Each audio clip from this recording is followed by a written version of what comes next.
Prochaine étape déterminante, bien sûr, va être la création du plan.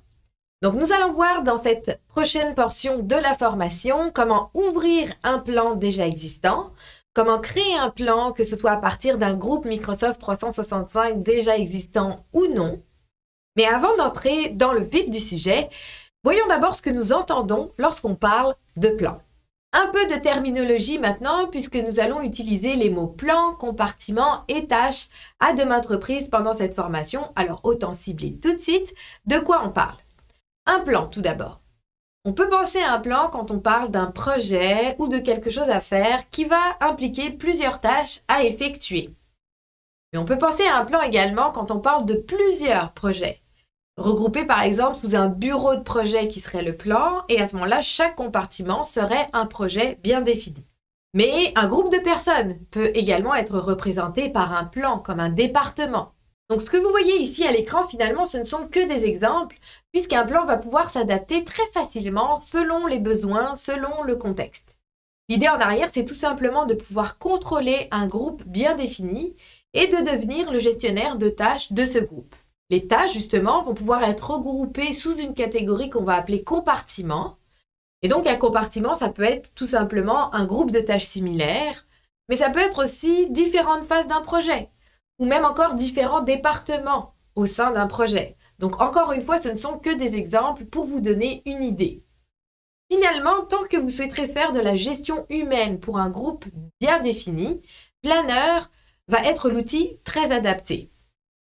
En revanche, si vous recherchez un outil plus adapté pour des projets de grandes envergures, avec de la gestion de ressources, de capacités, avec des dépendances entre les tâches, certain que si vous recherchez un outil pour effectuer des diagrammes de Gantt, etc., à ce moment-là, le planificateur ne sera pas pour vous. On vous recommanderait plutôt un outil comme Microsoft Project.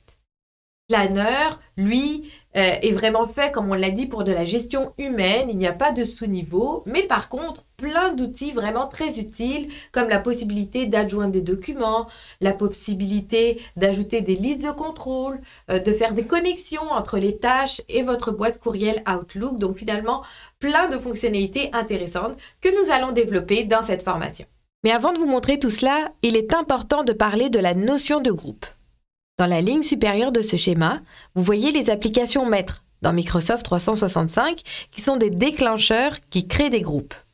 Si on prend l'exemple de Planner, à la création d'un plan, inévitablement, on va devoir ajouter des membres à ce plan. Donc, on vient de créer un groupe Microsoft 365.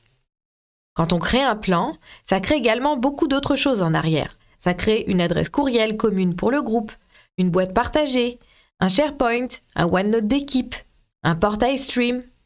Donc, il faut faire attention quand on crée un plan Planner de bien comprendre ces groupes et leur portée dans l'écosystème Microsoft 365. Un exemple très parlant est le fait que si le propriétaire d'un plan le supprime, à ce moment-là, le SharePoint et les autres choses qui ont été créées à la création du plan ne se supprimeront pas automatiquement.